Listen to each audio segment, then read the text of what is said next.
Jam 2 malam. Aku terbangun karena haus. Biasanya aku bisa tidur sampai pagi, tapi entah mengapa malam itu mataku terbuka begitu saja. Tenggorokanku terasa kering seperti gurun. Tanpa menyalakan lampu, aku berjalan pelan menuju dapur, melewati ruang tamu yang gelap. Sampai di pertengahan ruang tamu, kakiku terhenti. Ada suara. Bisik-bisik. Awalnya kupikir itu televisi yang lupa dimatikan.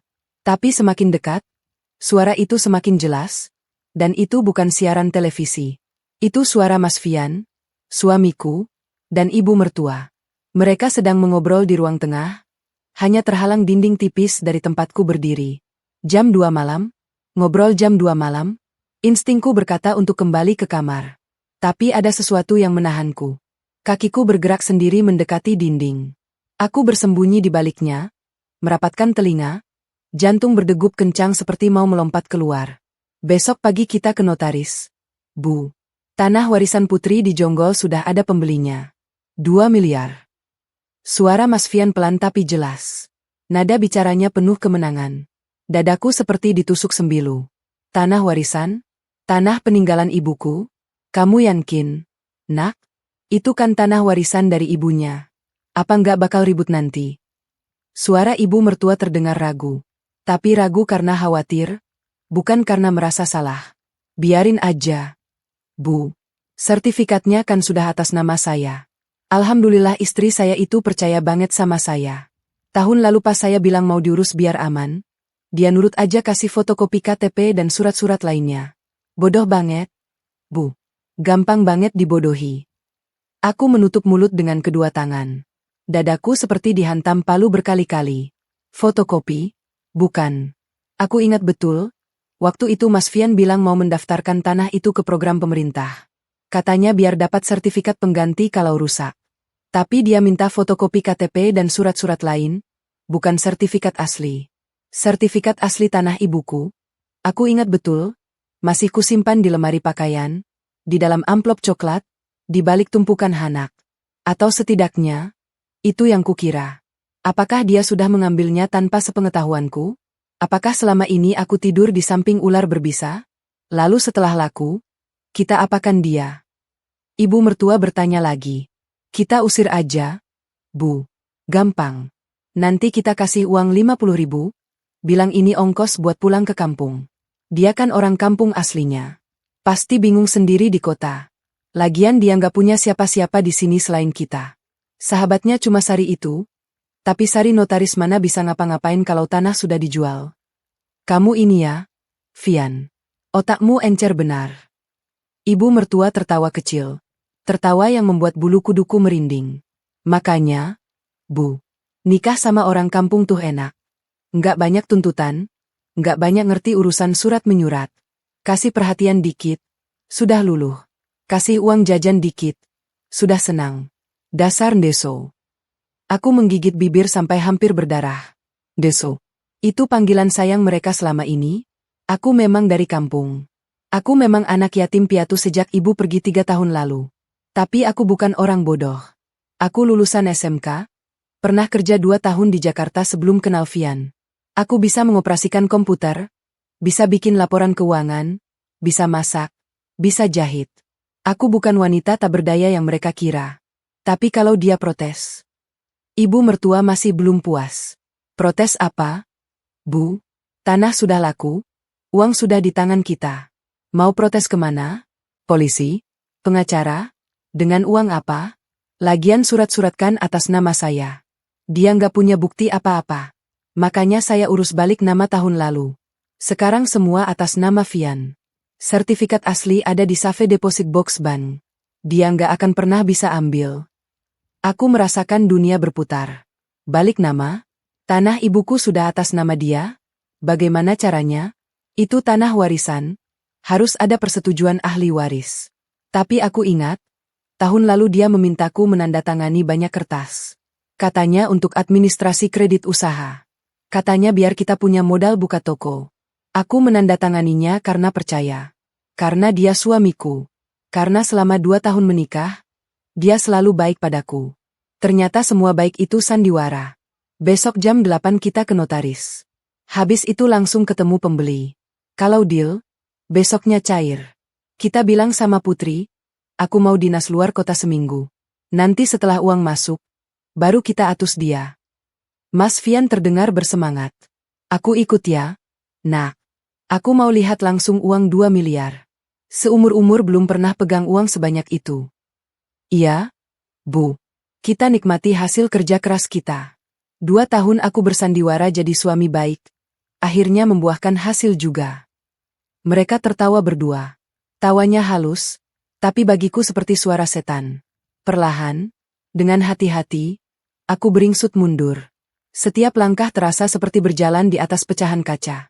Sampai di kamar, aku menutup pintu dan menguncinya. Aku rebahkan tubuh di kasur, menatap langit-langit dengan mata terbuka lebar. Air mata mengalir deras. Bukan karena sedih, tapi karena marah. Karena kecewa. Karena selama ini aku hidup dalam kebohongan. Aku ingat pertama kali bertemu Fian di acara arisan ibu. Dia sopan, perhatian, rajin membantu. Dia bilang tertarik padaku karena aku sederhana, tidak neko-neko. Ibunya juga ramah, selalu memujiku, selalu bilang aku seperti anak sendiri. Mereka memberiku keluarga setelah ibu pergi. Mereka membuatku merasa tidak sendiri. Ternyata semua itu topeng.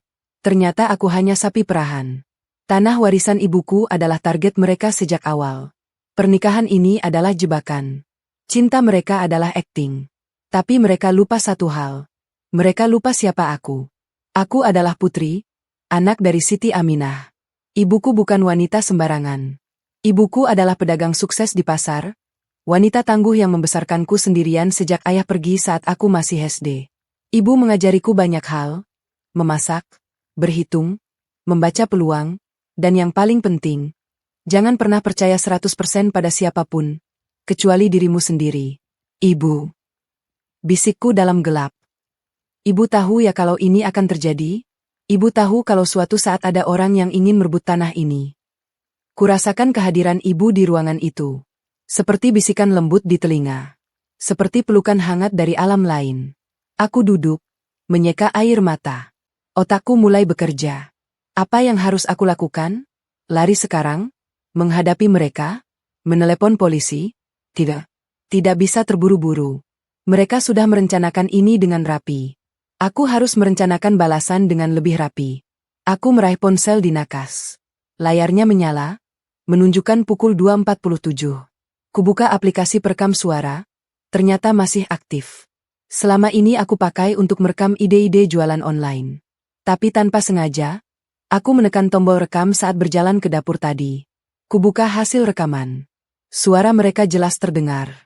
Semua percakapan tentang tanah, tentang penipuan, tentang rencana mengusirku. Senyum pertama malam itu terbit di bibirku. Ini bukti, bisikku. Ini senjataku. Kusimpan file itu di beberapa tempat. Di memori ponsel, di kartu memori, di cloud storage. Aku juga kirim ke email Sari, dengan subjek darurat. Jangan dihapus. Sari, sahabatku sejak SMP. Notaris. Satu-satunya orang di kota ini yang bisa kupercaya. Dia selalu bilang, Put, kalau ada apa-apa sama surat-suratmu, hubungi aku dulu sebelum tanda tangan apapun. Selama ini kukira dia terlalu protektif. Sekarang aku tahu, dia melihat sesuatu yang tidak kulihat. Setelah itu, aku duduk diam, memikirkan langkah selanjutnya. Kulihat jam. Pukul 3.15. Masih ada waktu beberapa jam sebelum fajar. Aku harus menyusun rencana. Pertama, aku harus berpura-pura tidak tahu apa-apa. Besok pagi, aku akan bersikap seperti biasa.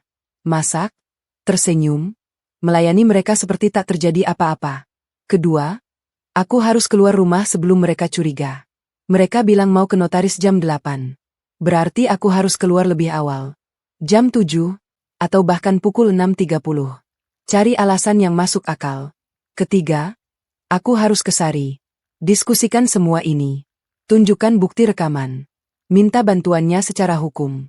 Keempat, setelah aman, aku harus ke kampung. Ambil surat asli dari paman. Baru setelah itu, aku bergerak. Mataku mulai terasa berat. Tapi aku paksakan tetap terjaga. Aku ambil buku catatan kecil dari laci, menulis semua poin penting. Nama notaris yang mereka sebut. Rencana waktu mereka. Nominal uang. Semuanya. Jam 3.30 pagi. Aku masih duduk di tepi kasur, memeluk lutut, menatap jendela yang mulai temaram. Di luar, lampu jalan menyala redup. Sesekali terdengar suara anjing menggonggong dari kejauhan. Tapi di dalam kamar ini, hanya ada aku dan kenangan tentang ibu. 3 tahun. Sudah 3 tahun ibu pergi, tapi rasanya baru kemarin aku mendengar suaranya. Melihat senyumnya. Merasakan hangat pelukannya. Aku meraih dompet di tas, mengeluarkan foto usang yang selalu kubawa kemana-mana. Foto ibu saat aku di wisuda SMK. Beliau berdiri di sampingku dengan kebaya sederhana, rambut disanggul rapi, matanya berbinar bangga. Di foto itu, tangan ibu memegang tanganku erat. Seperti takut kehilangan. Sekarang aku mengerti. Mungkin saat itu ibu sudah tahu, waktunya tidak lama lagi. Mungkin ibu sudah merasakan sakit yang diam-diam menggerogoti tubuhnya. Tapi ibu tidak pernah mengeluh. Tidak pernah menunjukkan kelemahan. Ibu selalu tegar, selalu kuat, selalu tersenyum. Ibu. Bisikku. Air mata kembali mengalir. Maafkan putri yang bodoh ini. Maafkan karena saja kehilangan tanah peninggalan ibu. Maafkan karena percaya pada orang yang salah. Kutatap foto itu lama-lama. Dan tiba-tiba, seperti ada film yang diputar di kepalaku, aku ingat kembali percakapan terakhir dengan ibu. Bukan percakapan biasa. Itu wasiat. Itu pesan yang mungkin menyelamatkan hidupku malam ini. 3 tahun lalu. Rumah sakit. Bau obat di mana-mana. Suara mesin monitor yang berdetak pelan. Ibu terbaring di ranjang. Tubuhnya semakin kurus, tapi matanya masih tajam. Masih penuh cahaya. Aku duduk di sampingnya, memegang tangannya yang mulai pucat. Selama seminggu terakhir, aku tidak pernah meninggalkan sisi ibu. Cuti kerja, tinggalkan kos, fokus menjaga beliau. Dokter bilang, stadium akhir. Waktunya tinggal menghitung hari. Ibu minum dulu. Yuk, tawarku, mengambil gelas di nakas. Ibu menggeleng pelan. Nak, ibu mau bicara sama kamu. Sekarang. Ini penting. Aku mendekatkan telinga. Suara ibu sudah sangat lemah. Tanah dijonggol. Kamu ingat? Aku mengangguk. Ingat? Bu. Tanah warisan dari buyut. Ibu cerita kalau itu satu-satunya peninggalan keluarga kita. Ibu tersenyum tipis. Bukan satu-satunya. Kamu satu-satunya. Tapi tanah itu, ibu simpan buat kamu. Biar kamu punya pegangan. Laki-laki bisa pergi. Nak. Pekerjaan bisa hilang. Tapi tanah, kalau kamu jaga baik-baik, dia akan tetap ada. Aku menggenggam tangan ibu lebih erat. Ibu tenang aja. Putri kerja, bisa cari uang sendiri. Tanah itu nggak akan dijual. Jangan dijual, ibu mengulang. Kecuali darurat banget. Kecuali buat modal usaha yang benar-benar kamu kelola sendiri. Tapi kalau cuma buat gaya-gayaan atau ikut suami, jangan. Waktu itu aku hanya diam. Belum ada Vian dalam hidupku. Belum ada rencana menikah.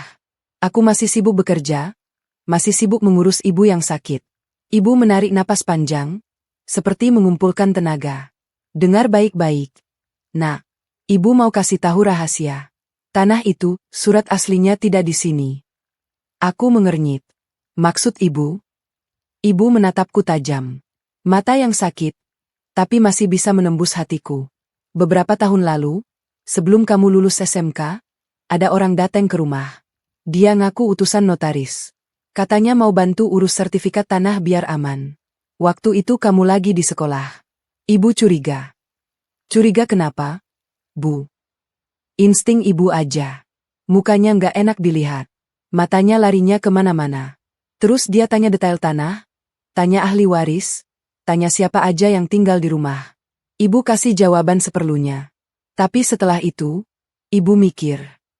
Ibu berhenti sebentar, batuk-batuk kecil. Aku buru-buru mengambil air, memberinya minum. Ibu minum sedikit, lalu melanjutkan. Ibu ingat kata almarhum buyut dulu. Jangan pernah percaya sama orang yang baru dikenal kalau urusan tanah. Apalagi kalau mereka terlalu baik, terlalu membantu. Biasanya ada maunya. Ibu curiga orang itu mau nipu. Mungkin. Atau mungkin mata-matanya calo tanah. Yang jelas, Setelah kejadian itu, ibu ambil keputusan. Ibu bawa surat asli tanah ke kampung. Titip sama pamanmu. Aku terkejut. Paman? Paman Karso. Ibu mengangguk lemah. Paman Karso adalah adik ibu, satu-satunya saudara kandung yang masih hidup. Beliau tinggal di kampung halaman, sekitar 200 kilometer dari sini. Seorang petani sederhana yang jujur dan tegas. Pamanmu itu orangnya lugu, tapi teguh. Kalau sudah bilang tidak, ya tidak. Dia nggak akan tergoda uang, nggak akan takut sama ancaman. Ibu titip surat itu sama dia, dan ibu minta dia simpan di tempat yang aman. Tempat yang aman? Di mana, Bu? Ibu tersenyum. Senyum yang aneh. Seperti ada lelucon yang hanya dia pahami. Di tembok. Di tembok? Maksud ibu? Tembok belakang rumahnya.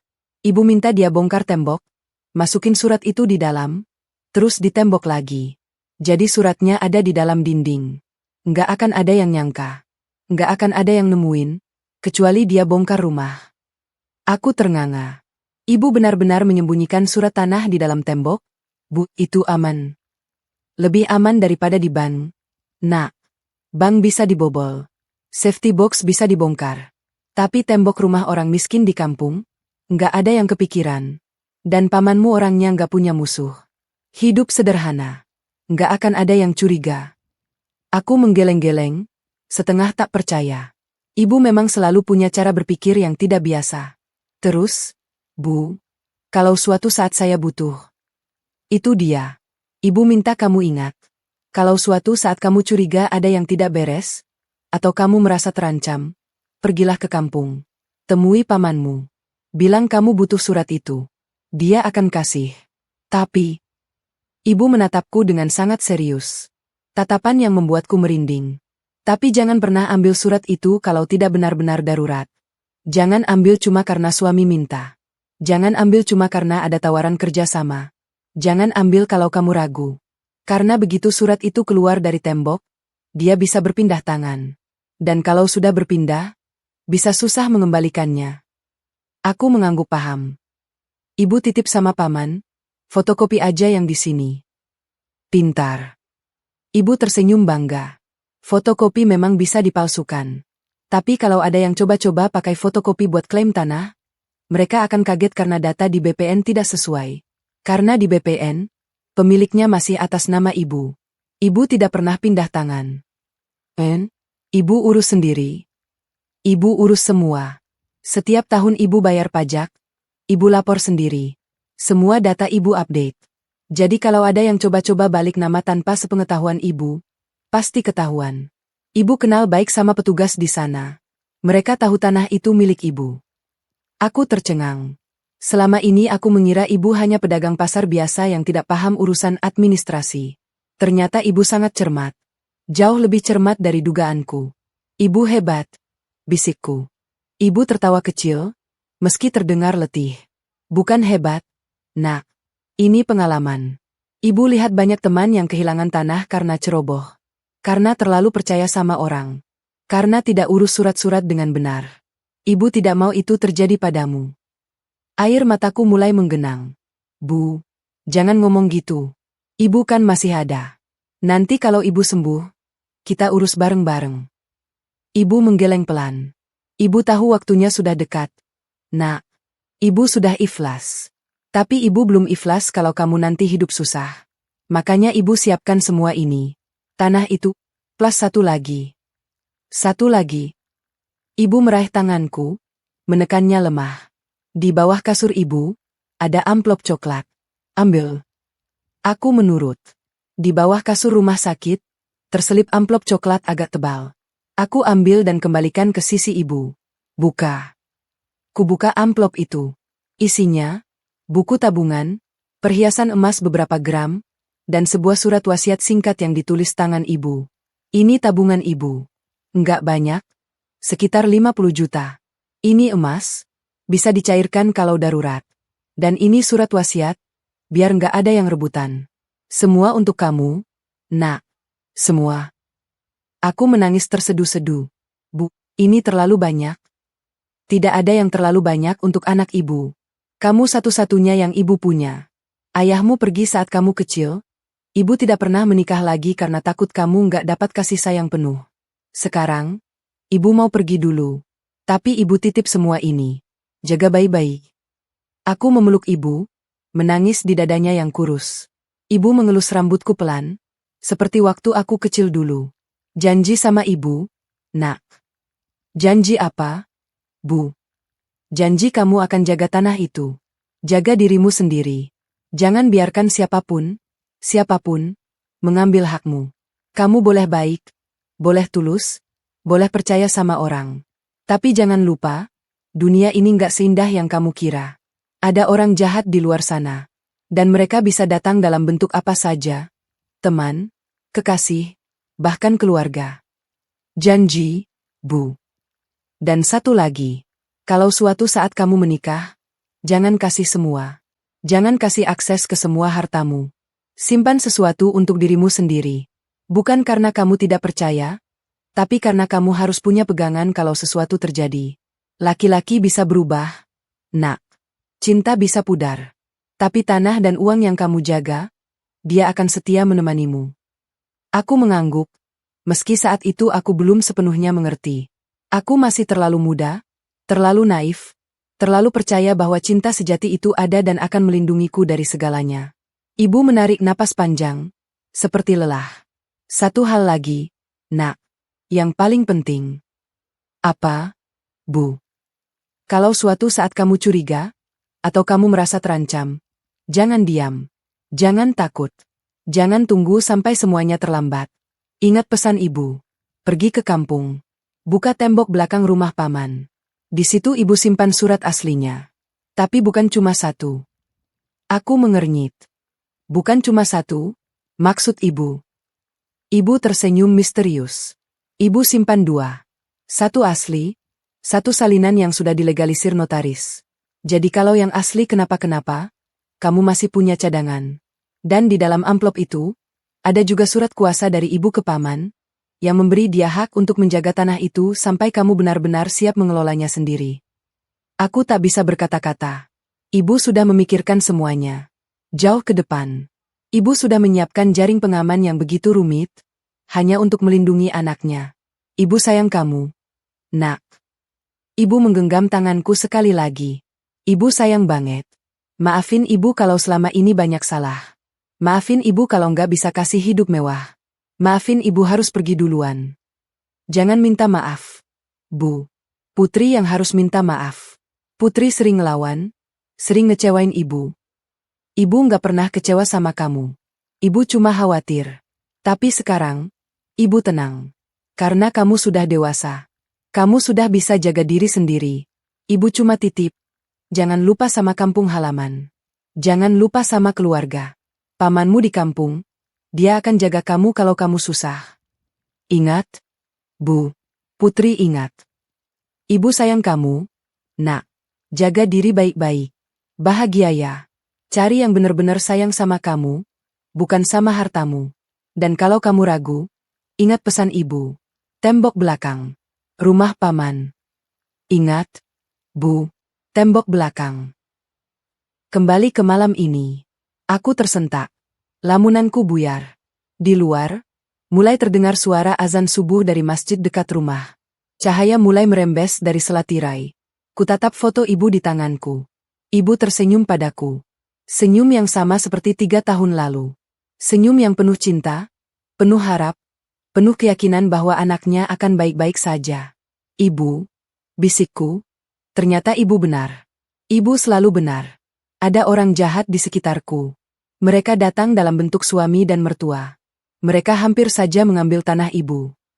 Kuciumin foto itu, lalu kusimpan kembali di dompet. Tapi ibu tenang. Putri ingat pesan ibu. Putri akan ke kampung.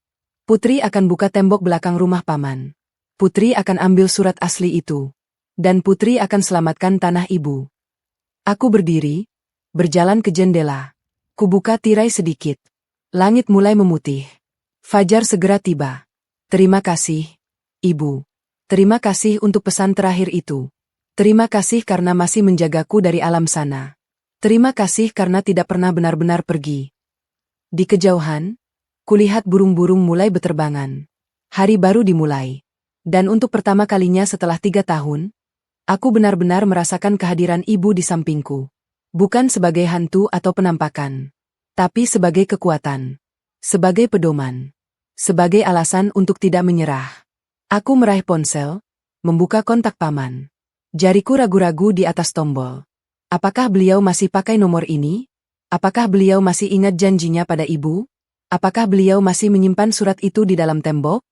Hanya satu cara untuk tahu. Kutekan tombol hijau. Suara panggilan terdengar. Kering kering kering. Jantungku berdegup kencang. Kering, kering. Angka, Pak D, angkat. Kering, kering, klik. Halo? Suara berat khas orang tua. Suara yang kukenal. Suara Paman Karso. Pak D, ini Putri. Anaknya Ibu Siti Aminah. Diam sejenak. Lalu suara yang lebih hangat. Putri? Nak Putri? Kok nelpon jam segini? Ada apa? Nak? Suara kamu kok aneh? Nangis. Aku menarik napas dalam. Menguatkan diri. Pak D, saya minta tolong. Saya butuh surat tanah ibu. Yang disembunyiin di tembok belakang. Diam lagi. Lebih lama kali ini. Kamu yakin? Nak? Yakin? Pak D. Ini darurat. Ada yang mau ambil tanah ibu? Ada?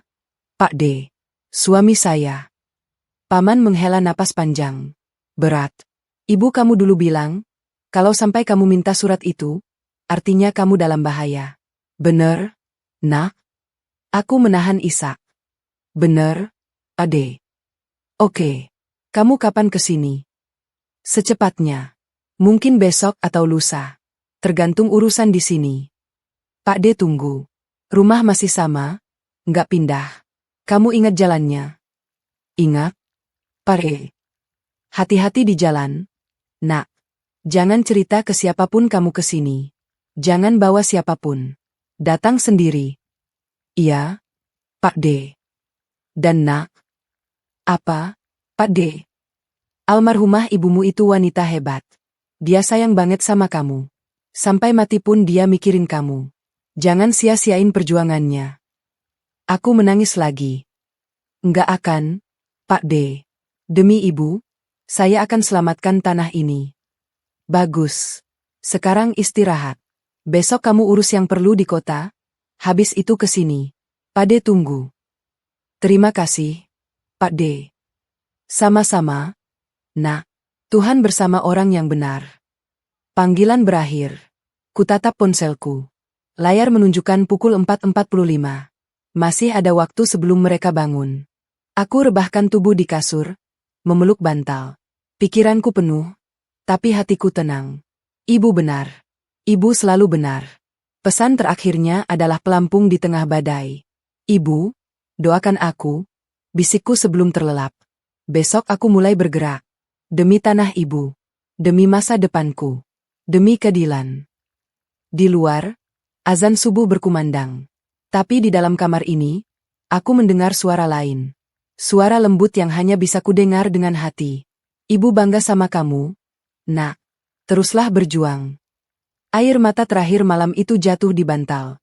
Tapi kali ini, bukan air mata ketakutan. Ini air mata haru. Air mata keyakinan. Air mata seorang anak yang tahu, meski ibunya sudah tiada, cintanya tidak akan pernah mati. Dan dengan keyakinan itu, aku terlelap. Hanya beberapa jam. Tapi cukup untuk mengumpulkan tenaga. Karena besok, perang sesungguhnya dimulai. Pukul 5 pagi. Alarm ponsel bergetar pelan di bawah bantal. Mataku langsung terbuka. Biasanya aku butuh waktu beberapa menit untuk benar-benar bangun, tapi pagi ini berbeda. Tubuhku sudah siaga sejak lama, mungkin sejak subuh tadi, saat panggilan dengan paman berakhir. Kudengar suara dari kamar sebelah. Mas Fian dan ibu mertua mulai bangun. Suara air mengalir di kamar mandi, langkah kaki mondar-mandir, pintu lemari dibuka tutup. Mereka bersiap untuk hari besar mereka. Hari di mana mereka akan menjual tanahku dan mengusirku seperti sampah. Aku tersenyum tipis di atas kasur. Mereka tidak tahu. Mereka tidak tahu bahwa malam ini aku tidak tidur. Mereka tidak tahu bahwa aku mendengar semua rencana mereka. Mereka tidak tahu bahwa ponselku menyimpan rekaman suara yang bisa menghancurkan hidup mereka. Mereka tidak tahu bahwa dalam beberapa jam, roda takdir akan berputar ke arah yang sama sekali berbeda. Kupaksakan tubuhku untuk bangun.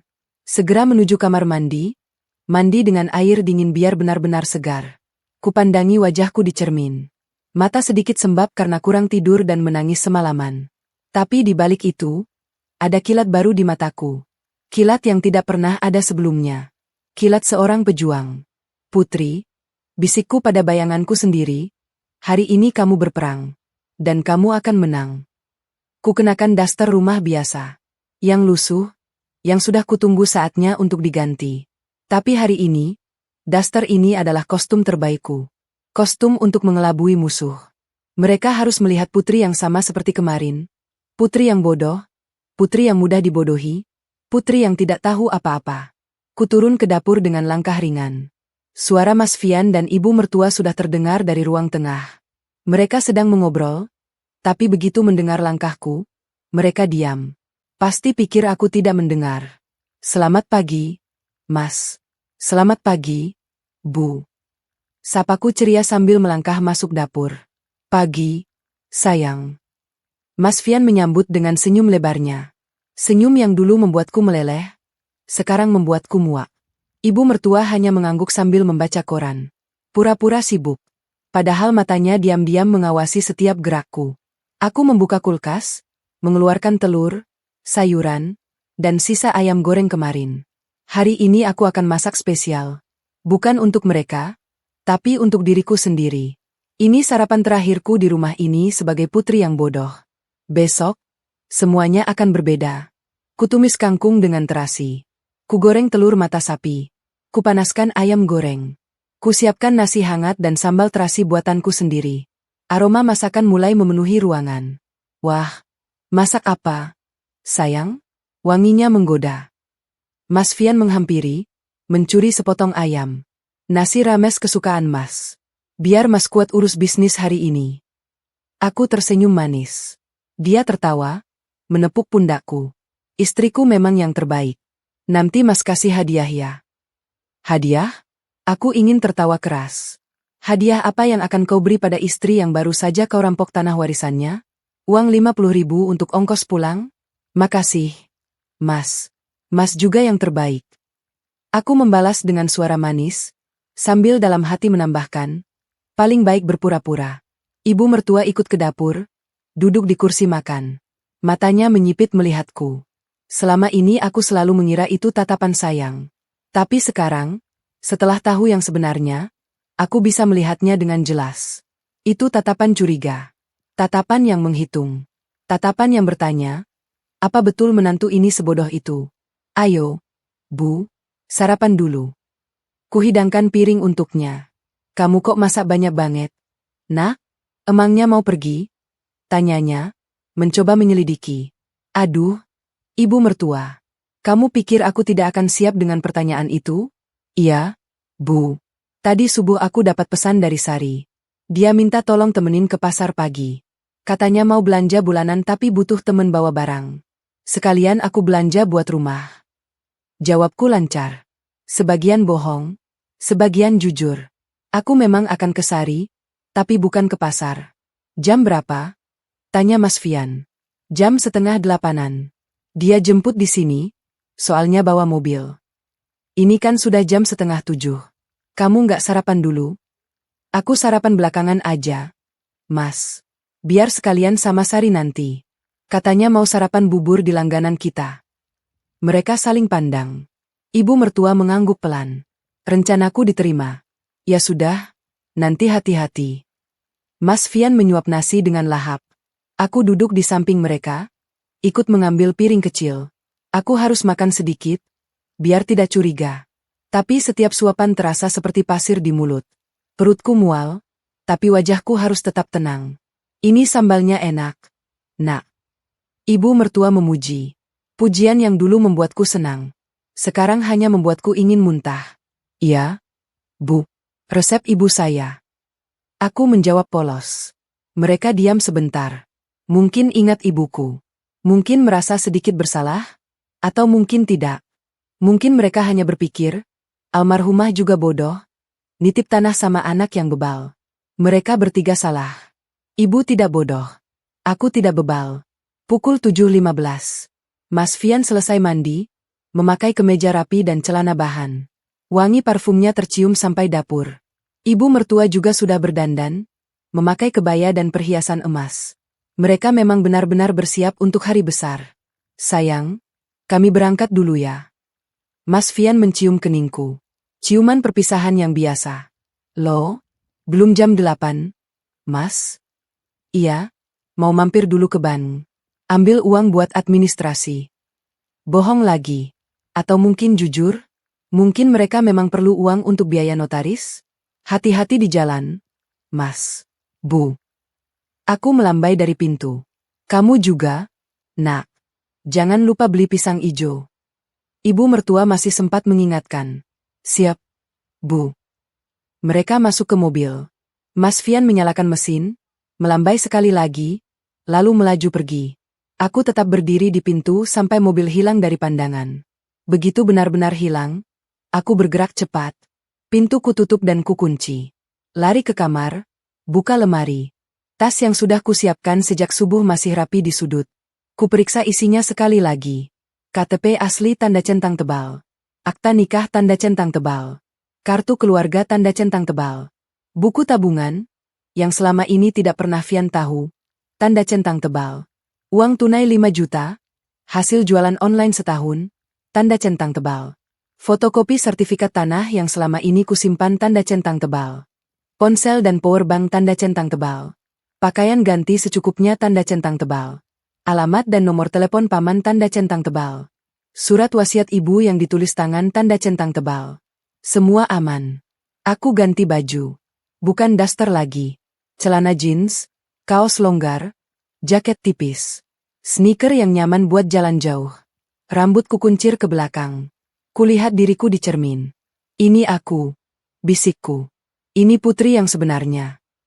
Kupandangi rumah ini sejenak. 2 tahun tinggal di sini. 2 tahun menganggap ini rumahku sendiri. 2 tahun mencintai orang-orang yang ternyata hanya mengincar hartaku.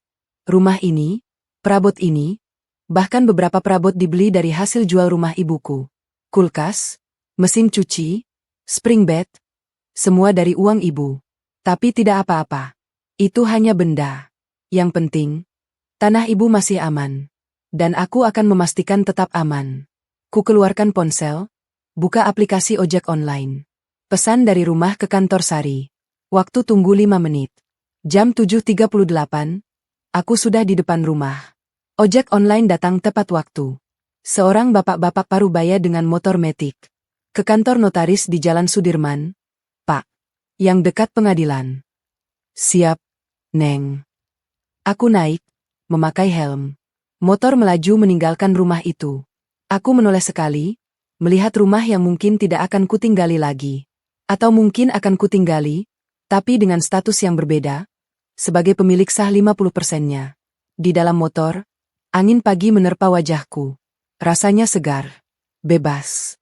Ponselku bergetar. Pesan dari Mas Fian. Sayang, jangan lupa sarapan.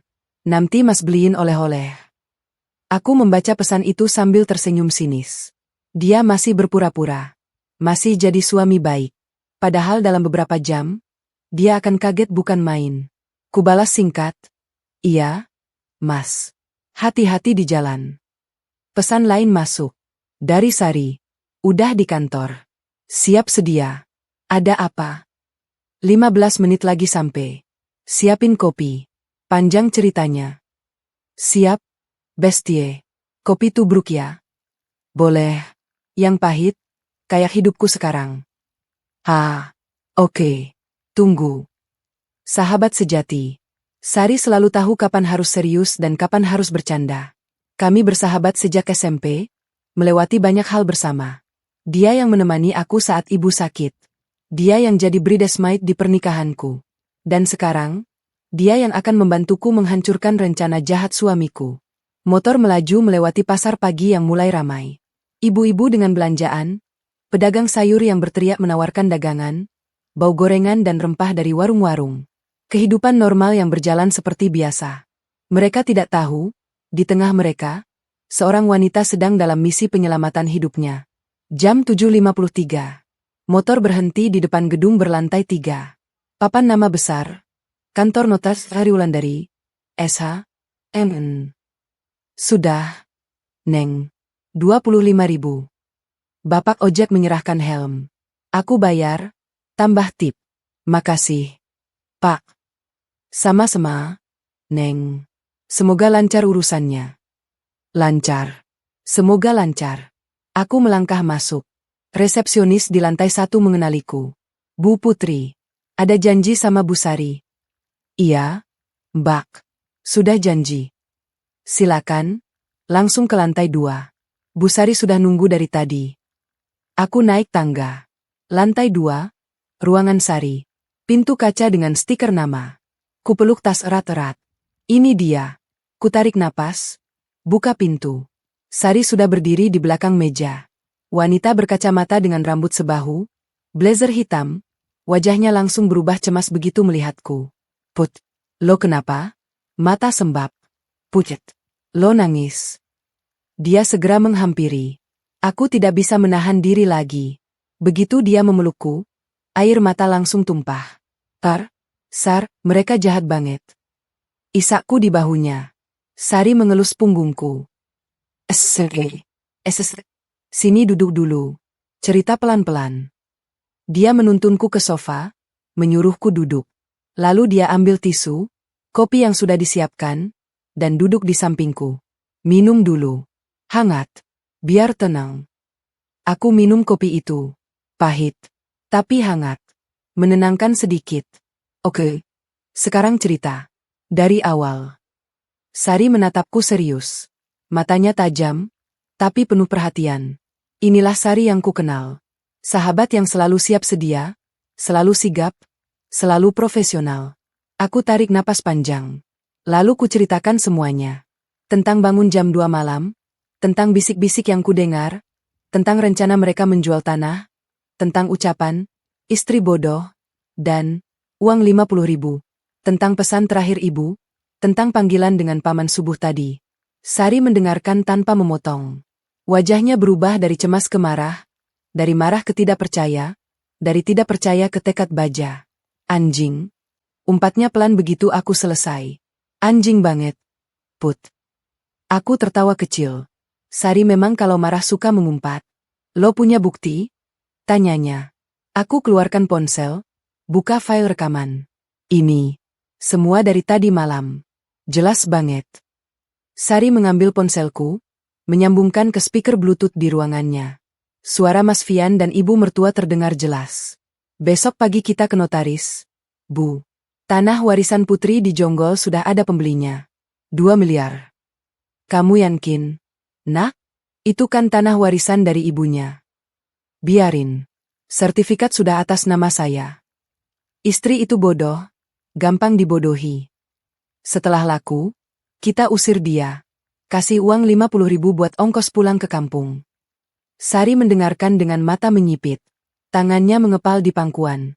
Begitu rekaman selesai, dia berdiri, berjalan ke jendela, diam beberapa saat. Lalu dia berbalik. Matanya merah, tapi bukan karena sedih. Karena marah. Put, lo tahu nggak? Ini bukan sekadar penipuan biasa. Ini tindak pidana. Ini bisa dipidana. Pemalsuan dokumen, penggelapan, mungkin juga pencurian identitas. Mereka bisa masuk bui. Aku menggeleng. Aku nggak mau mereka dipidana, Sar. Aku cuma mau tanahku selamat. Aku mau cerai. Aku mau hidupku kembali. Sari duduk lagi di sampingku, memegang tanganku. Oke, fokus. Kita urus satu persatu. Pertama, lo harus tahu status tanah itu sekarang. Katanya sertifikat sudah atas nama dia. Iya, katanya dia urus balik nama tahun lalu. Lo ikut tanda tangan. Aku berpikir keras. Tahun lalu, Mas Fian memang sering minta tanda tangan. Katanya untuk kredit usaha. Katanya untuk pinjaman bank.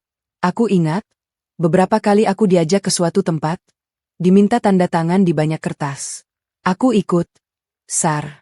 Tapi aku pikir itu untuk kredit. Sari menghela napas. Oke. Itu masalah. Kalau lo ikut tanda tangan, secara hukum lo dianggap setuju. Tapi kita bisa periksa dokumennya. Apakah lo pernah dapat salinan? Tidak pernah. Nah, itu poin. Biasanya kalau balik nama warisan, harus ada surat keterangan waris, harus ada persetujuan ahli waris lain, prosedurnya panjang. Kalau dia bikin sendiri tanpa prosedur yang benar, itu bisa batal. Tapi dia bilang sertifikat di Safe Deposit Box Bank. Itu bisa diakses siapa? Hanya dia. Oke. Kita bisa minta pemblokiran sementara ke BPN. Tapi lo harus punya bukti kepemilikan asli. Aku tersenyum. Aku punya. Surat asli ada di kampung. Di tembok di rumah paman. Sari terbeliak. Di tembok? Maksud lo? Ku ceritakan tentang pesan ibu, tentang paman Karso, tentang tembok belakang, tentang 2 surat yang disimpan. Sari mendengarkan dengan takjub. Astaga, Put. Ibumu itu jenius. Benar-benar jenius. Sari geleng-geleng kepala. Dia sudah antisipasi semua kemungkinan. Iya. Dan sekarang, aku harus ke kampung. Ambil surat itu.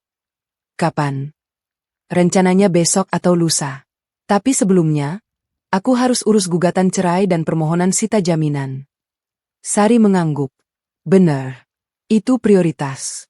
Lo harus blokir tanah itu secara hukum sebelum mereka sempat menjual. Dia berdiri, berjalan ke meja kerjanya, mengambil map kosong dan laptop. Oke, Put.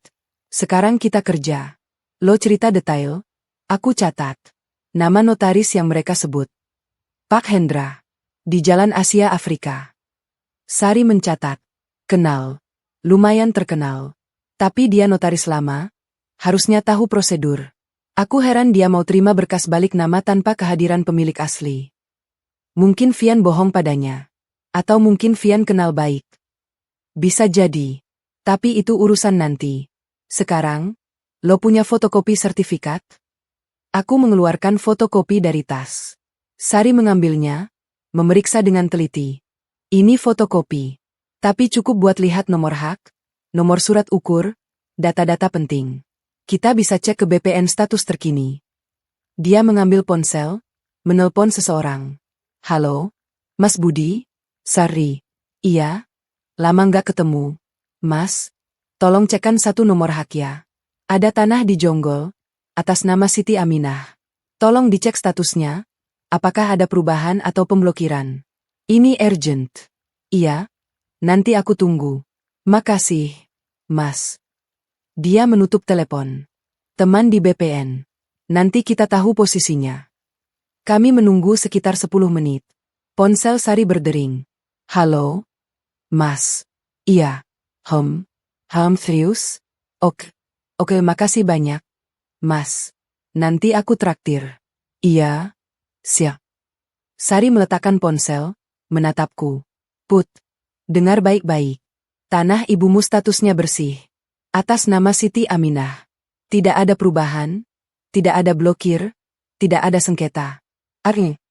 Artinya Vian berbohong. Artinya dia tidak pernah berhasil balik nama. Artinya semua cerita tentang sertifikat di Safe Deposit Box adalah bohong. Aku hampir pingsan lega. Jadi tanahku aman. Untuk sekarang, aman. Tapi mereka punya fotokopi dan mungkin dokumen palsu. Kalau ketemu notaris nakal, bisa diproses. Makanya kita harus cepat. Sari membuka laptop, mulai mengetik cepat. Aku siapkan draft gugatan cerai dan permohonan sita jaminan. Nanti kita ke pengadilan agama langsung. Lo siap? Aku mengangguk tegas. Siap. Oke. Sambil nunggu, lo cerita lagi. Detail percakapan tadi malam. Siapa aja yang terlibat? Apa rencana mereka? Kapan eksekusinya? Kuceritakan semuanya. Tentang rencana ke notaris jam 8, tentang pembeli yang sudah siap dengan uang 2 miliar, tentang target menjual dan mengusirku. Sari mencatat semuanya dengan cermat. Perfect. Ini bukti kuat.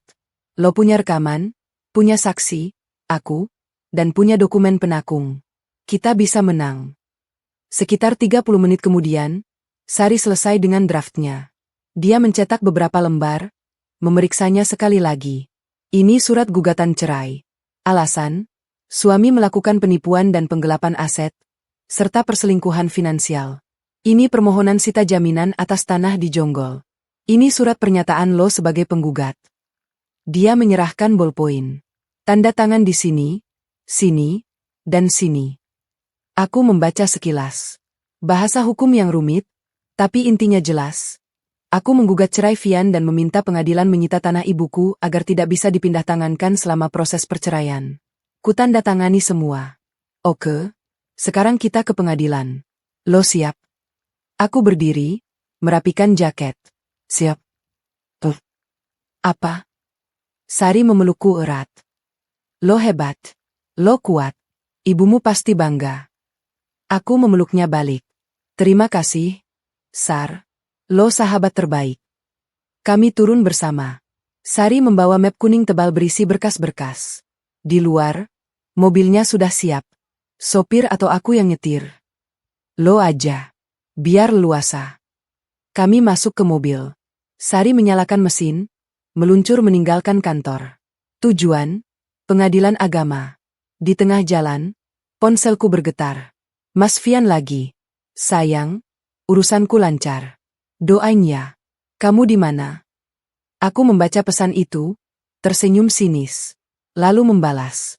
Lancar juga, Mas. Aku lagi di perjalanan. Urusan penting. Urusan apa? Nanti Mas tahu. Yang penting, doain aku lancar ya. Iya. Sayang. Hati-hati. Aku menyimpan ponsel. Menatap jalan di depan. Sar, lo tahu nggak? Mereka hari ini ke notaris. Mereka pikir hari ini adalah hari kemenangan mereka. Sari tersenyum tipis. Iya. Dan mereka nggak tahu, di saat yang sama, lo sedang menggugat mereka di pengadilan. Karma itu ada, Sar. Bukan karma, Put. Ini buah dari perencanaan. Ibumu sudah merencanakan ini dari dulu. Lo cuma menjalankan. Angin pagi masuk melalui jendela mobil yang sedikit terbuka. Rasanya segar. Membawa harapan baru. Mobil Sari melaju di antara hiruk-pikuk kota pagi. Di luar, kendaraan mulai padat. Orang-orang berangkat kerja, anak-anak sekolah dengan seragam warna-warni, pedagang kaki lima yang sibuk menata dagangan. Kehidupan normal yang berjalan seperti biasa. Sementara di dalam mobil ini, aku sedang mempersiapkan perang. Lo tenang aja, Put. Sari menepuk pahuku sekilas sambil tetap fokus menyetir. Gugatan cerai dan sita jaminan itu prosesnya nggak lama. Paling 1-2 jam selesai, termasuk pendaftaran. Aku mengangguk, meski hatiku masih berdebar. Terus setelah itu kita tunggu penetapan sementara dari hakim. Biasanya kalau darurat kayak gini, mereka bisa kasih penetapan hari ini juga. Apalagi dengan bukti rekaman lo. Terus tanahku aman. Sementara aman. Tapi kita harus cepat ambil surat asli di kampung. Itu kunci utamanya. Aku menatap jalan di depan. Kampung. Rumah paman. Tembok belakang. Surat ibu. Semuanya terasa seperti mimpi. Tapi ini nyata. Ini hidupku. Sar, lo nggak kerja hari ini? Tanyaku tiba-tiba, baru sadar Sari meninggalkan kantornya. Sari tertawa. Kerja? Lo pikir cuma lo yang punya masalah? Ini udah masuk prioritas utama, Put. Kantor bisa diurus nanti. Sahabat lagi krisis. Masa aku diam aja? Aku tersenyum haru. Makasih, Sar. Sama-sama, Besti. Udah berapa kali lo nolongin aku? Waktu aku kecelakaan dulu, lo yang jagain aku di rumah sakit seminggu. Waktu aku putus sama mantan, lo yang temenin aku nangis berhari-hari. Waktu aku buka kantor ini, lo yang bantu bersihin, ngecat, bahkan beliin kulkas buat kantor. Jadi jangan bilang makasih. Ini udah kewajiban. Aku tertawa kecil mengingat masa-masa itu. Persahabatan kami memang sudah teruji. Sari bukan hanya sahabat, dia saudara yang tidak sedarah. Tapi serius, Put. Sari menatapku sekilas. Lo hebat. Kalau aku di posisi lo, mungkin udah panik, udah lari, atau malah udah terima nasib. Tapi lo tetap tenang, tetap mikir, dan malah bikin rencana balasan. Karena ibu, Sar, ibu yang ngajarin. Ibumu itu malaikat. Sari menghela napas. Dia sudah pergi, tapi tetap melindungi Lo. Kami diam beberapa saat. Masing-masing tenggelam dalam pikiran. Mobil memasuki kawasan pengadilan. Gedung putih dengan arsitektur khas pemerintahan, halaman luas, dan banyak orang hilir mudik dengan map-map coklat. Ada yang tegang, ada yang santai, ada yang duduk di bangku taman sambil membaca berkas. Sari memarkir mobil di tempat yang agak tersembunyi. Dia mematikan mesin, menatapku. Put, sebelum kita masuk, lo harus siap mental. Di dalam sana, lo akan ditanya banyak hal. Lo harus cerita detail. Lo harus tunjukin bukti. Lo nggak boleh ragu. Paham? Paham. Lo juga harus siap kalau nanti Vian tahu. Proses hukum ini akan sampai ke dia. Dia akan dipanggil pengadilan. Dia akan tahu lo yang menggugat. Aku mengangguk tegas. Aku sudah siap, Sar. Malah aku pengen dia tahu. Aku pengen lihat ekspresinya waktu tahu istri bodohnya ternyata nggak sebodoh itu. Sari tersenyum puas. Nah, itu semangat. Ayo. Kami turun, berjalan menuju gedung pengadilan. Map kuning di tangan Sari terlihat tebal.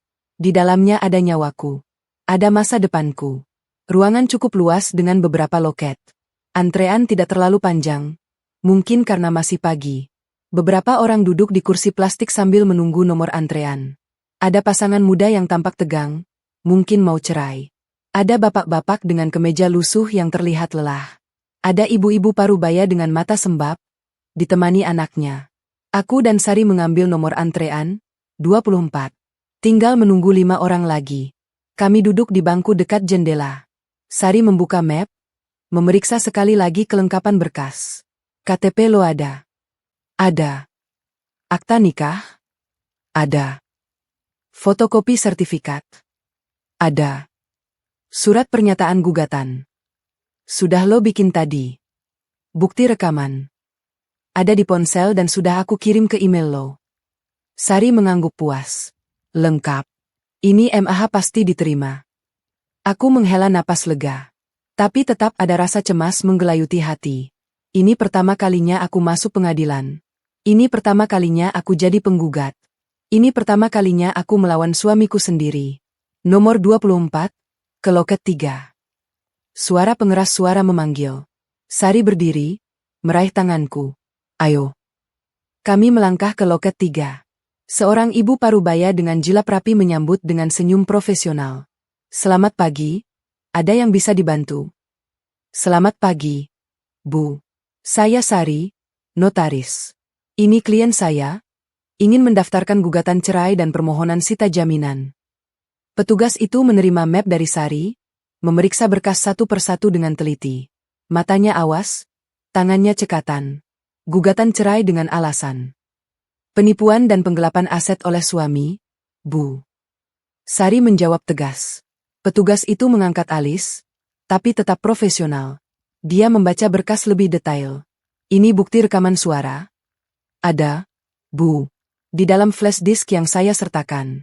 Juga transkripnya. Baik. Permohonan sita jaminan atas tanah di Jonggol. Betul, Bu. Atas nama almarhumah Siti Aminah, ibu kandung klien saya. Terindikasi akan dijual oleh suami tanpa sepengetahuan dan persetujuan klien. Petugas itu mengangguk, mencoret-coret sesuatu di kertas. Lalu dia mengecap beberapa lembar berkas dengan stempel pengadilan. Baik, semua berkas lengkap. Nomor perkara akan keluar dalam 1x24 jam. Untuk permohonan sita jaminan, karena ini darurat, bisa diajukan penetapan sementara hari ini juga. Silakan tunggu panggilan hakim. Sari tersenyum lega. Terima kasih, Bu. Kami akan menghubungi klien jika ada perkembangan. Sementara, tolong isi formulir ini. Petugas menyerahkan selembar kertas. Aku mengisi formulir dengan data diriku. Nama, alamat, nomor telepon, pekerjaan. Semuanya aku tulis dengan tangan sedikit gemetar. Ini selesai, Bu. Baik, silakan tunggu di ruang tunggu sebelah. Nanti dipanggil untuk sidang permohonan penetapan sementara. Kami pindah ke ruangan lain. Lebih kecil, dengan kursi-kursi kayu panjang. Di dinding terpampang foto presiden dan wakil presiden, juga lambang pengadilan. Suasana hening, hanya terdengar suara orang berbisik dan sesekali pintu terbuka. Aku duduk gelisah. Sari di sampingku sibuk dengan ponselnya, mungkin mengurus kantor. Lo mau kopi? Tawarnya. Aku nggak bisa minum apa-apa. Sar. Perut mual. Tenang, Put. Ini cuma prosedur. Sebentar lagi selesai. Kalau hakim nolak gimana? Sari menatapku tegas. Hakim nggak akan nolak. Bukti lo kuat. Rekaman jelas. Ini kasus pidana yang disamarkan sebagai rumah tangga. Mereka pasti akan lindungi korban. Aku mencoba percaya. Tapi hati kecilku tetap cemas. Sekitar 30 menit kemudian, pintu ruang sidang terbuka. Seorang pria berseragam keluar, memanggil. Perkara nomor 24 PDTG, 2024, atas nama Putri Wijayanti. Saya. Aku berdiri cepat, hampir menjatuhkan tas. Silakan masuk. Sari meraih tanganku. Aku temenin. Kami masuk ke ruang sidang. Ruangan lebih besar dari yang kukira. Meja panjang di depan, kursi hakim yang menjulang, bendera merah putih di samping. Di belakang meja, duduk seorang hakim wanita berjilbab, berwibawa. Di sampingnya, seorang panitera. Selamat pagi. Silakan duduk. Suara hakim tegas tapi ramah. Kami duduk di kursi yang disediakan. Aku berusaha tenang, meski jantungku berdegup kencang. Hakim membuka berkas, membacanya sebentar. Lalu menatapku. Ibu Putri Wijayanti. Iya, Yang Mulia. Ini gugatan cerai dan permohonan sita jaminan. Iya, Yang Mulia. Ceritakan dengan singkat, apa yang terjadi. Aku menarik napas, menguatkan diri. Lalu kuceritakan semuanya. Tentang malam itu, tentang bisikan, tentang rencana jahat mereka, tentang pesan ibu, tentang segalanya. Hakim mendengarkan dengan serius. Tidak menyela. Hanya sesekali mengangguk. Saya minta izin, Yang Mulia, untuk memutar bukti rekaman. Sari angkat bicara. Silakan. Sari mengeluarkan ponsel, menyambungkan ke speaker kecil yang dibawanya. Suara Mas Fian dan ibu mertua memenuhi ruang sidang. Besok pagi kita ke notaris, Bu. Tanah warisan Putri di Jonggol sudah ada pembelinya. 2 miliar. Istri itu bodoh, gampang dibodohi. Setelah laku, kita usir dia. Kasih uang 50.000 buat ongkos pulang ke kampung. Hakim mendengarkan dengan wajah berubah. Matanya menyipit. Tangannya mengepal sebentar di atas meja. Begitu rekaman selesai, dia diam beberapa saat. Ini bukti kuat. Suaranya tegas. Saya akan kabulkan permohonan sita jaminan. Tanah di Jonggol atas nama Siti Aminah tidak boleh dipindah tangankan sampai proses perceraian selesai. Aku hampir menangis lega.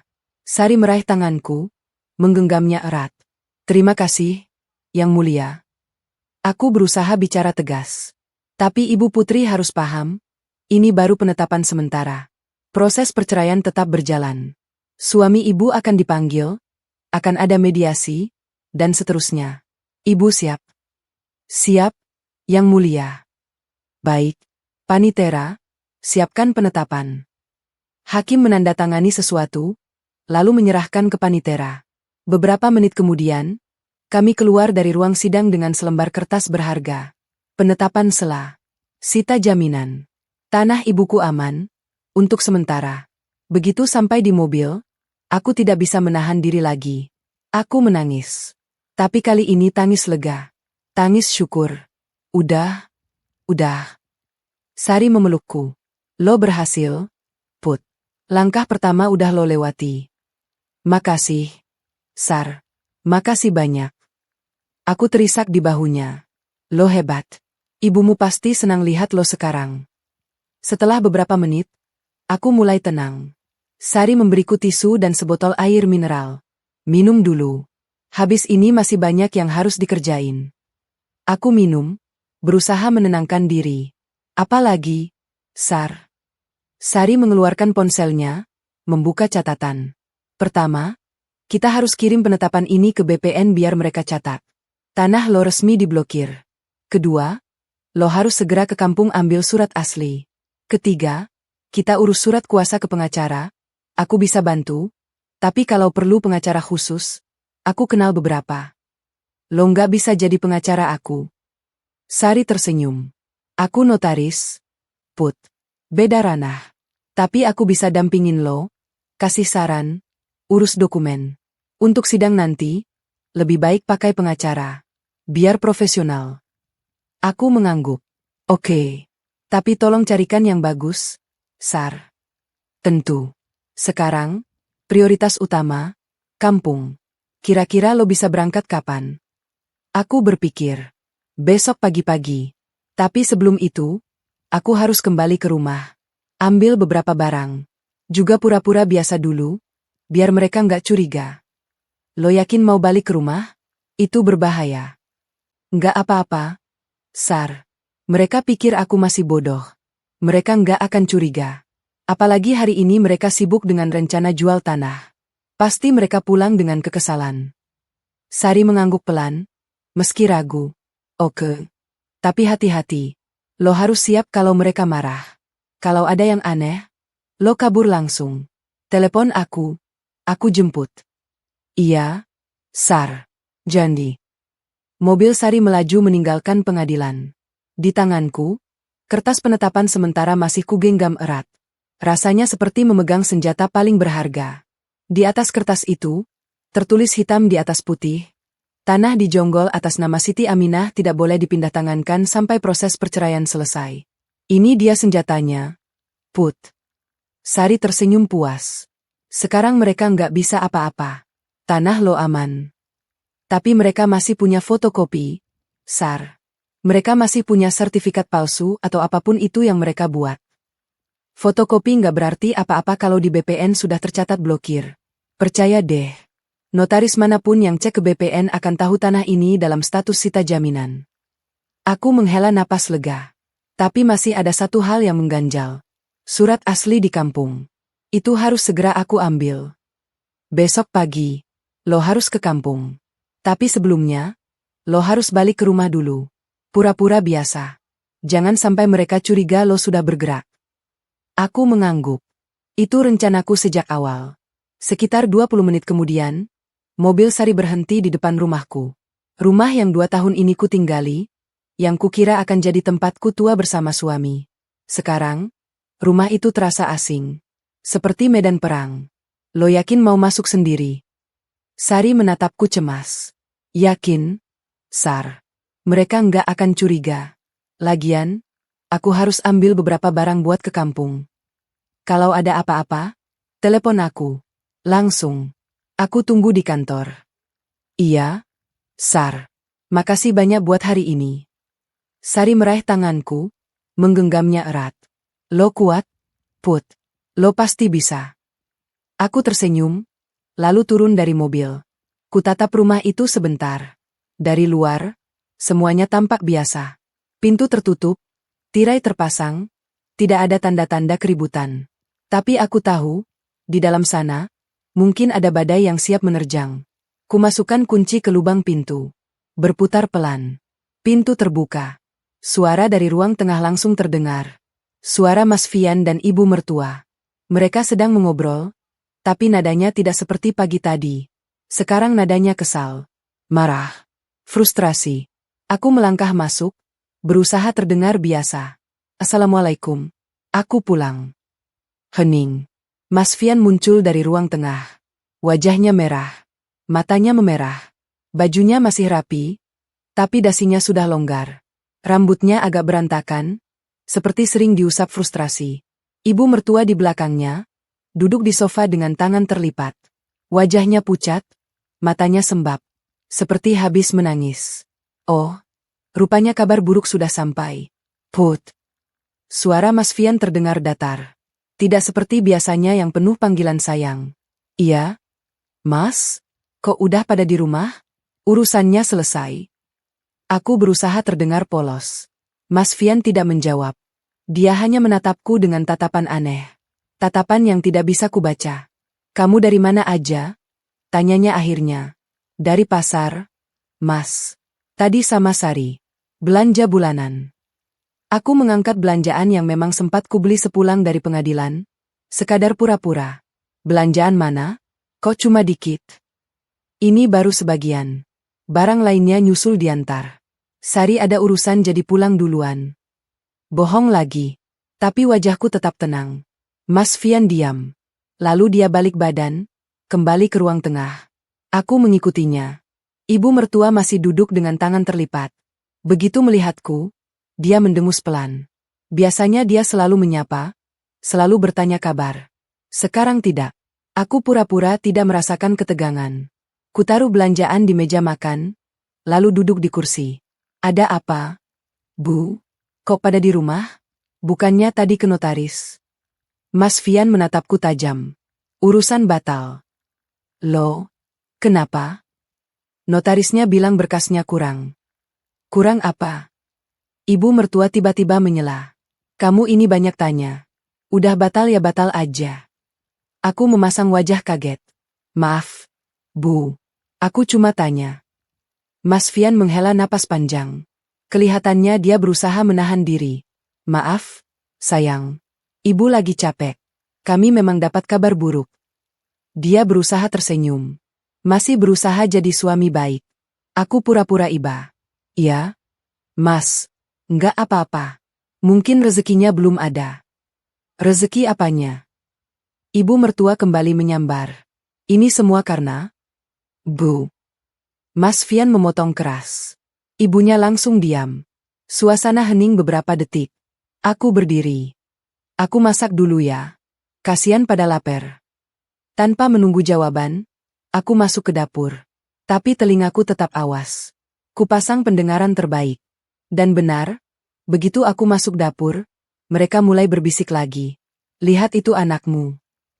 Ibu mertua mendesis. Dia pura-pura nggak tahu. Padahal kita gagal karena urusan sertifikat.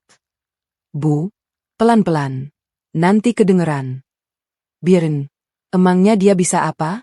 Paling cuma bisa masak. Aku tersenyum di dapur. Masak terus? Bu. Remehkan aku terus. Nanti kamu tahu. Tapi, Bu, kok bisa sertifikatnya nggak sesuai? Padahal saya sudah urus semuanya. Itu yang bikin saya curiga. Jangan-jangan apa? Jangan-jangan dia tahu. Jangan-jangan dia sengaja kasih fotokopi palsu. Mas Fian tertawa pelan. Ah, mana mungkin, Bu. Istri saya itu otaknya cuma buat masak. Nggak mungkin dia sepintar itu. Aku hampir tertawa di dapur. Otak cuma buat masak? Tunggu, Mas. Nanti kamu lihat otakku bekerja. Tapi sertifikat di BPN tetap atas nama almarhumah. Itu artinya balik nama yang kamu urus tahun lalu nggak sah. Kayaknya gitu, Bu. Mungkin ada prosedur yang kelewatan. Terus gimana dong? Uang 2 miliar itu udah di depan mata. Sabar, Bu. Kita pikirkan lagi. Mungkin kita bisa urus ulang. Tapi butuh waktu. Waktu? Kita nggak punya banyak waktu. Pembeli udah nunggu. Ya kita bilang aja ada kendala teknis. Minta perpanjang waktu. Mereka diam sebentar. Lalu ibu mertua berkata lagi. Awas kalau itu perempuan tahu. Awas kalau dia di belakang kita. Ah, Bu. Percaya deh. Dia nggak akan tahu apa-apa. Lihat saja. Dia di dapur masak dengan senangnya. Pikiran dia cuma masak dan bersih-bersih. Aku menggeleng-geleng sendiri. Meremehkan musuh adalah kesalahan fatal, Fian. Dan kau baru saja melakukannya. Kuteruskan memasak dengan tenang. Tumis kangkung, tahu goreng, dan ayam bumbu kuning. Masakan biasa untuk hari biasa. Mereka tidak tahu, ini mungkin salah satu masakan terakhirku untuk mereka. Sambil memasak, pikiranku bekerja. Rencana selanjutnya. 1. Malam ini aku harus tidur seperti biasa. Tapi tetap waspada. 2. Besok subuh, aku akan bangun lebih awal. Pergi sebelum mereka bangun. 3. Langsung ke terminal. Naik bus ke kampung. 200 km, sekitar 5 jam perjalanan. 4. Sampai di kampung, temui paman. Ambil surat asli dari tembok. 5. Segera kembali ke kota. Atau mungkin menginap dulu, tergantung situasi. Tapi semua itu harus rahasia. Tidak boleh ada yang tahu. Aku selesai masak sekitar pukul 12.30. Kuhidangkan makanan di meja makan. Mas, Bu, makan dulu. Aku memanggil dengan suara manis. Mereka datang dengan wajah masih kusut. Tapi pura-pura makan dengan lahap. Ini enak. Nak. Ibu mertua memuji. Pujian yang sama seperti pagi tadi. Tapi sekarang nadanya berbeda. Ada paksaan di sana. Makasih, Bu. Oh iya, Bu. Besok aku mau ke pasar lagi. Sama Sari. Katanya ada sale di pasar Inak. Mau beli perlengkapan rumah yang murah. Mas Fian mengernyit. Pasar lagi? Kan baru tadi ke pasar. Ya, Mas. Tapi ini beda. Pasar Inak. Jauh. Sari yang bawa mobil. Mau beli karpet dan gorden. Yang di ruang tamu udah kusam. Mereka saling pandang. Ibu mertua mengangguk pelan. Ya sudah. Hati-hati. Boleh nitip beli keset? Sayang. Mas Fian mencoba bercanda. Aku tertawa kecil. Boleh, Mas. Yang warna apa? Terserah kamu aja. Sayang. Makan siang berlangsung dengan obrolan ringan. Mereka berusaha normal. Aku pun berusaha normal. Tapi di balik semua itu, ada perang diam-diam. Perang strategi. Perang surat. Selesai makan, aku cuci piring seperti biasa. Mas Fian masuk kamar, mungkin mau istirahat. Ibu mertua duduk di ruang tamu sambil remote TV, tapi matanya kosong. Aku naik ke kamar mandi, lalu ke kamar. Mas Fian sudah terbaring di kasur, memeluk ponsel. Aku tidur siang dulu ya, Mas. Aku berbaring di sampingnya. Ya, sayang. Istirahat. Aku memejamkan mata, tapi telinga tetap terjaga. Beberapa menit kemudian, kudengar napas Mas Fian mulai teratur. Dia tidur. Perlahan, aku bangun. Ambil tas yang sudah kusiapkan sejak subuh. Kuperiksa isinya sekali lagi. Semua masih lengkap. Surat penetapan sementara dari pengadilan juga sudah aku fotokopi dan kusimpan di tempat aman di dalam tas. Besok, perjalanan panjang dimulai. Dan tidak ada yang bisa menghentikanku. Mereka pikir aku bodoh. Mereka pikir aku hanya bisa masak. Mereka terlambat tahu siapa aku. Pukul 8.15 pagi, di kantor Notaris Hendra di Jalan Asia Afrika, suasana masih sepi. Beberapa karyawan baru datang, menyalakan komputer, menyiapkan ruangan. Tapi di ruang tamu, sudah ada dua orang yang duduk dengan wajah penuh harap. Mas Fian dan ibu mertua. Mereka datang lebih awal, setengah jam sebelum janji. Raut muka Mas Fian terlihat percaya diri. Dia sudah membayangkan uang 2 miliar mengalir ke rekeningnya. Ibu mertua di sampingnya tak kalah bersemangat, sesekali merapikan kebaya dan menyentuh perhiasan emas di lehernya. Kamu yakin ini lancar, Nak? Bisik ibu mertua, matanya awas mengamati sekitar. Yakin, Bu. Semua sudah saya urus. Sertifikat ada di safe deposit box. Tinggal ambil dan tunjukkan ke notaris. Proses jual beli bisa langsung. Pembelinya jadi datang. Tadi pagi saya konfirmasi, dia siap jam 9. Langsung tanda tangan dan transfer. Ibu mertua tersenyum puas. Bagus. Habis ini kita rayakan. Makan di restoran mewah. Mas Fian tertawa pelan. Nanti kita kasih Putri uang 50.000, suruh dia pulang ke kampung. Setelah itu, hidup baru kita mulai. Mereka tertawa berdua, tanpa tahu bahwa di tempat lain, Putri yang mereka remehkan sedang menandatangani berkas gugatan cerai. Pukul 8.30, seorang sekretaris keluar. Selamat pagi, Bapak Fian dan Ibu, silakan masuk. Pak Hendra sudah siap. Mereka bangkit, saling pandang penuh kemenangan. Lalu melangkah masuk ke ruangan notaris.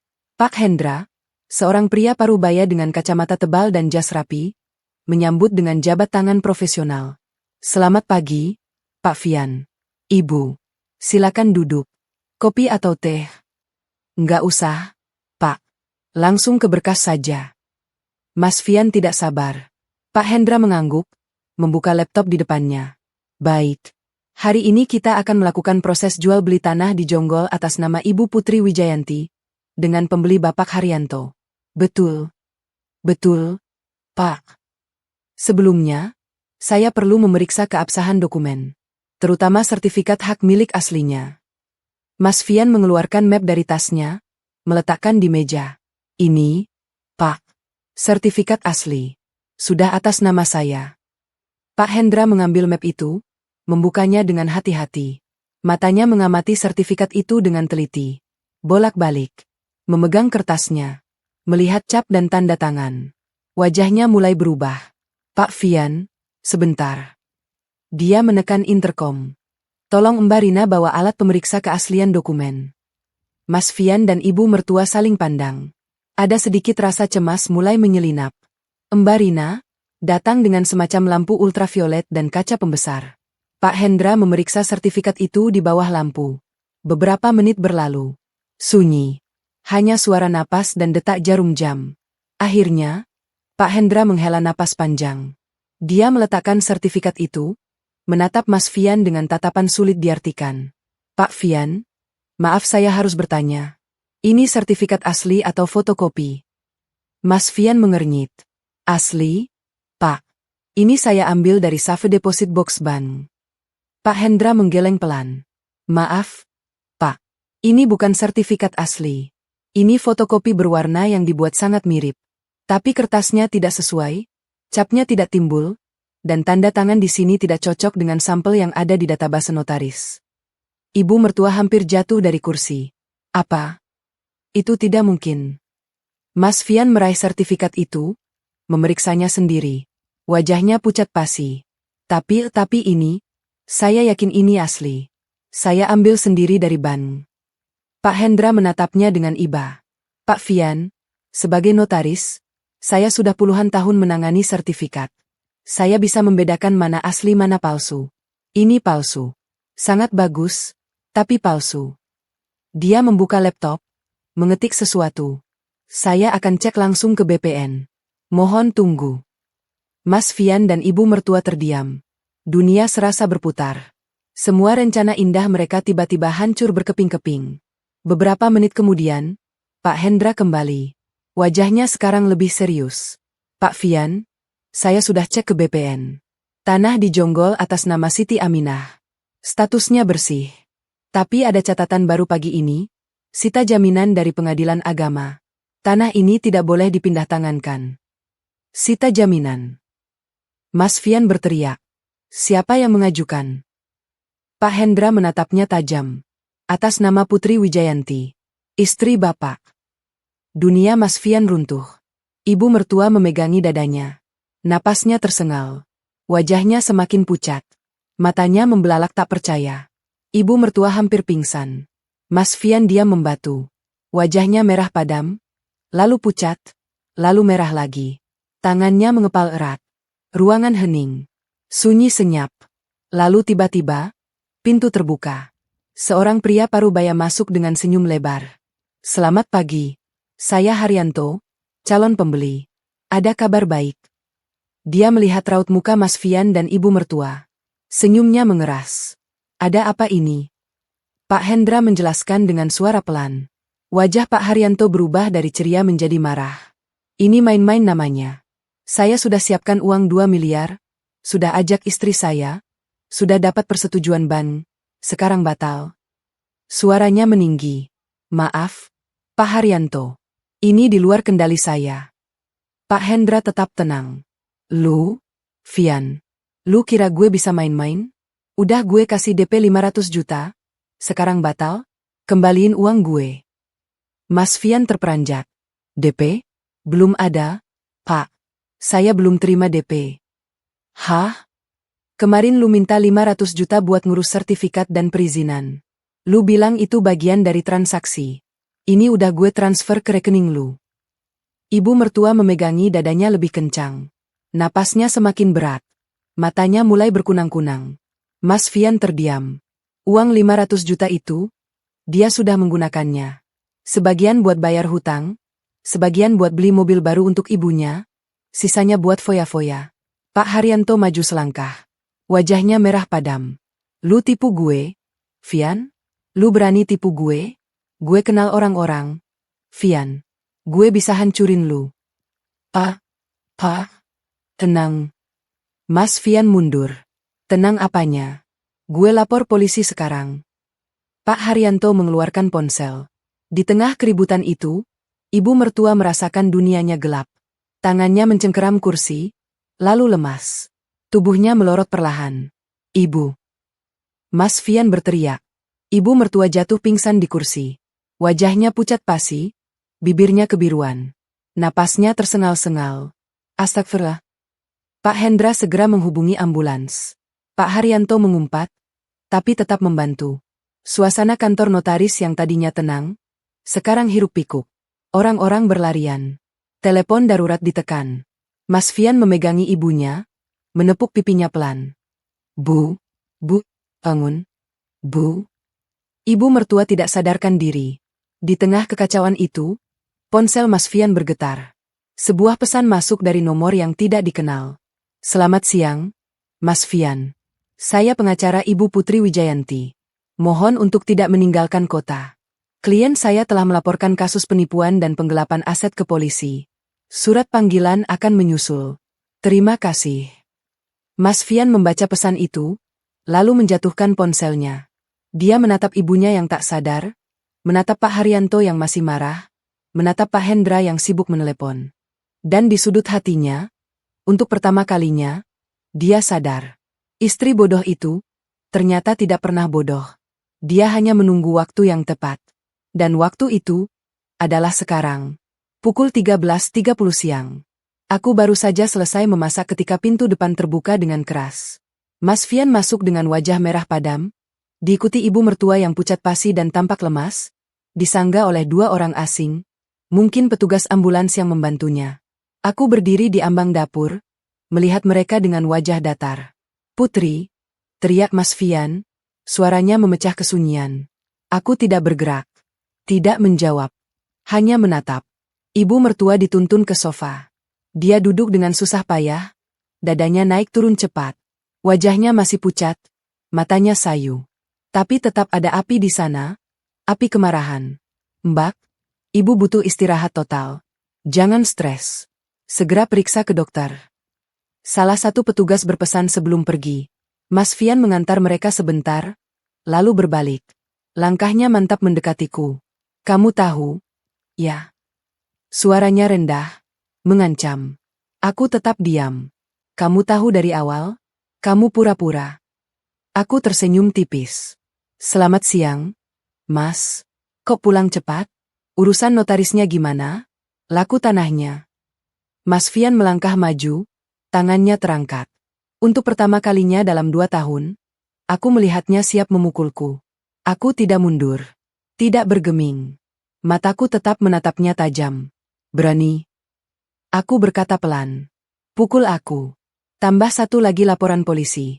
Penganiayaan dalam rumah tangga. Tangannya terhenti di udara. Matanya berkedip. Polisi? Laporan. Dia tertawa getir. Kamu pikir polisi akan percaya sama kamu?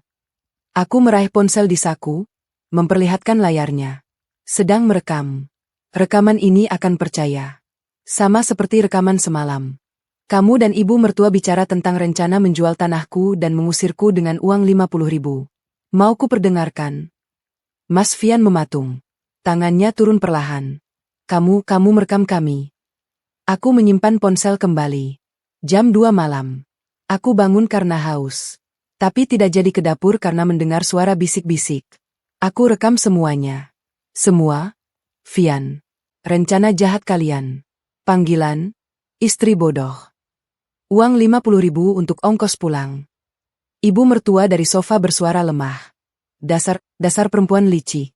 Kami sudah merawatmu, memberimu tempat tinggal, dan kau balas begini. Aku menoleh ke arahnya. Melangkah pelan mendekati sofa. Berdiri di hadapannya. Merawat? Memberi tempat tinggal. Aku tertawa kecil. Tawa yang tidak mengandung kebahagiaan. Bu, rumah ini DP-nya dari hasil jual rumah ibu saya. Kulkas, mesin cuci, spring bed, semua dari uang ibu saya. Saya yang masak, bersih-bersih, urus semuanya. Kalian tidak merawat saya. Kalian memanfaatkan saya. Ibu mertua membuka mulut, tapi tidak ada suara keluar. Saya tahu kalian tidak pernah menganggap saya keluarga. Saya hanya sapi perahan. Tanah ibu saya target kalian dari awal. Pernikahan ini jebakan. Cinta kalian sandiwara. Aku berbalik ke Mas Fian yang masih diam di tempatnya. Tapi kalian lupa satu hal. Ibu saya bukan wanita bodoh. Beliau sudah pesan dari sebelum meninggal. Nak, jangan pernah kasih surat asli ke siapapun. Fotokopi boleh, asli jangan. Dan beliau sembunyikan surat itu di tempat yang tidak akan pernah kalian duga. Mas Fian menatapku dengan mata terbelalak. Kamu tidak punya surat asli? Itu fotokopi yang selama ini kamu simpan. Aku tersenyum. Selamat, Fian. Kamu baru sadar. Ya, itu fotokopi. Yang asli ada di kampung. Di tembok di rumah paman. Ibu saya hebat, kan? Mas Fian lunglai. Tubuhnya jatuh di kursi terdekat. Kedua tangannya menutup wajah. Astagfirullah. Bisiknya. Ibu mertua memegangi dadanya lagi. Napasnya makin berat.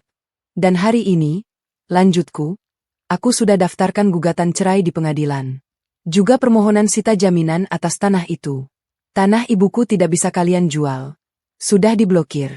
Sertifikat kalian yang katanya ada di safe deposit box, itu tidak berguna. BPN sudah punya catatan. Ku keluarkan map kuning dari tas, memperlihatkan surat penetapan sementara dari pengadilan. Ini buktinya. Tanda tangan hakim. Cap pengadilan. Tanah ibu saya aman. Mas Fian mengangkat wajah. Matanya merah. Tapi bukan merah marah. Merah hampir menangis. Kamu benar-benar menghancurkanku. Put. Aku menggeleng. Aku tidak menghancurkanmu, Fian. Kamu yang menghancurkan dirimu sendiri. Aku cuma melindungi hakku. Dari luar, terdengar suara mobil.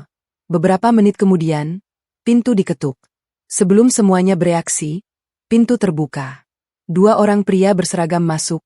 Polisi. Selamat siang. Bapak Fian Ardiansyah.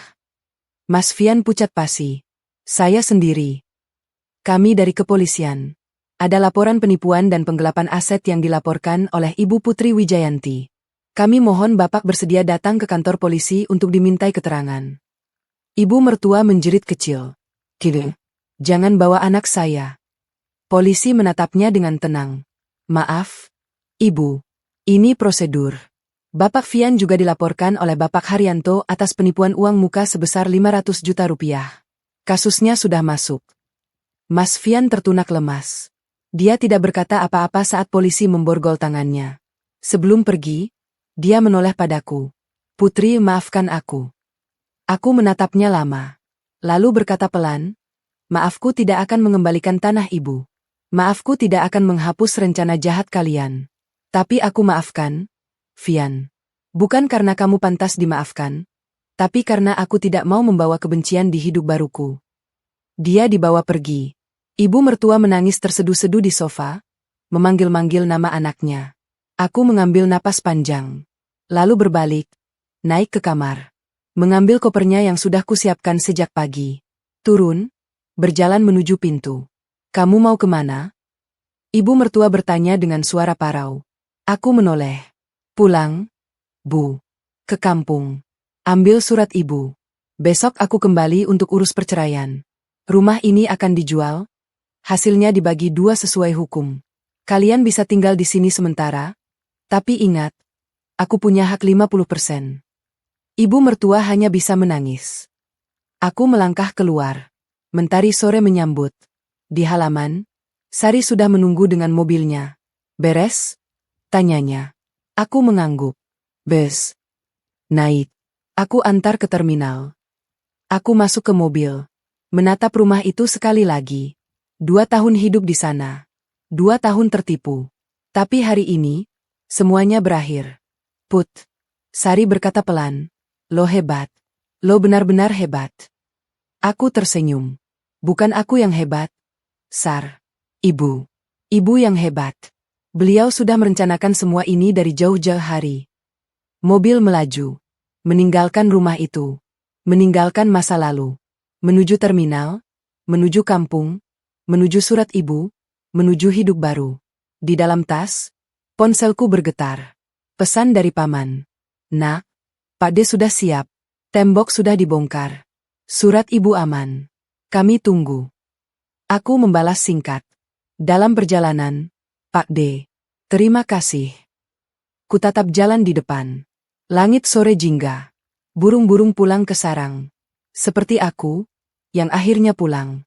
Pulang pada diri sendiri. Pulang pada harga diri. Pulang pada warisan ibu yang tak ternilai. Dan di balik semua ini, aku tahu, ibu tersenyum dari alam sana. Perjalanan masih panjang. Hidup baru menanti. Dan aku siap. Kamu hebat, Nak. Ibu bangga. Air mata terakhir hari itu jatuh di pipi. Tapi kali ini, air mata bahagia. Proses perceraian berjalan lancar. Mas Fian terbukti bersalah dalam kasus penipuan dan penggelapan. Dia harus menjalani hukuman 2 tahun penjara. Ibu mertua mengalami stroke ringan dan sekarang tinggal sendiri di kontrakan sempit. Dijauhi tetangga yang tahu ceritanya. Rumah dijual. Aku mendapat 1,2 miliar dari hasil penjualan. Tanah ibu di Jonggol aku kelola sendiri. Sebagian ku jual, sebagian ku bangun kafe kecil yang ramai dikunjungi.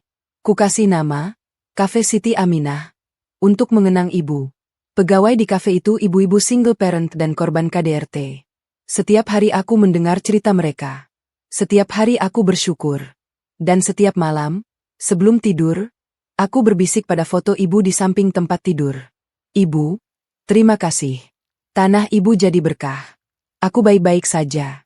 Doain aku terus. Ya. Angin malam berdesir.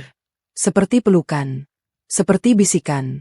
Ibu selalu bangga sama kamu, Nak.